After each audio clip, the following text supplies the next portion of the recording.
Hello, and welcome back to Internet of Terms. This episode is called Overdraw OD. I'm Royi Benyossef of Samsung's Global Innovation Center in Tel Aviv, where we're looking to help as many high-tech communities, startups, and people succeed, where we're also interested in investing in software and services startups. If that interests you, please email me at royiby@gmail.com. So, what do we desire today? Well, we want to have a smooth UI in our Android app with smooth animations, as well as better performance and stability, and less memory footprint. How, you ask? Let's see. I would advise you to avoid overdraw, which means that you need to make sure you draw everything just once. Well, one-ish.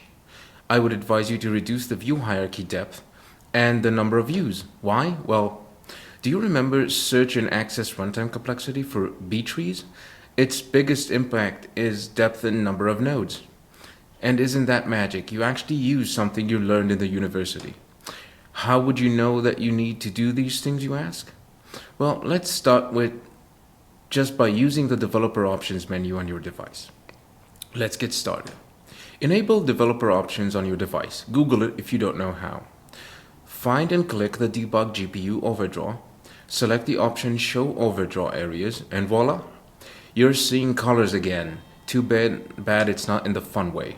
The colors have meanings so that transparent means that there's no overdraw, i.e. every pixel is drawn exactly once.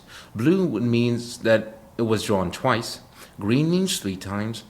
Pink is 4. And red, well, I think you got the picture. Right?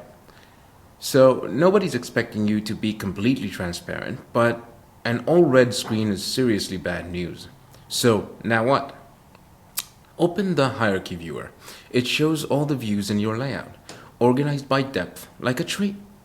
And every view has a node which shows how it looks in the layout, but also the measure layout and draw time spec, and relative performance comparison, as well as standard info such as ID, class name, and index in parent, as well as view and child counts.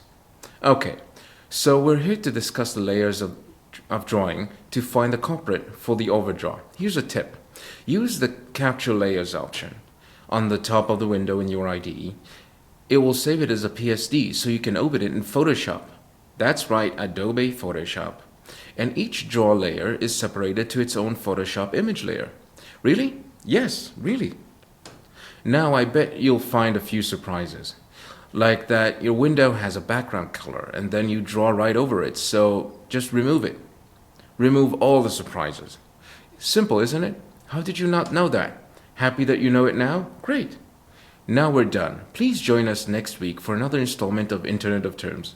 Please look at the description to find the links to all the posts, articles, and repos that I use. Bye-bye.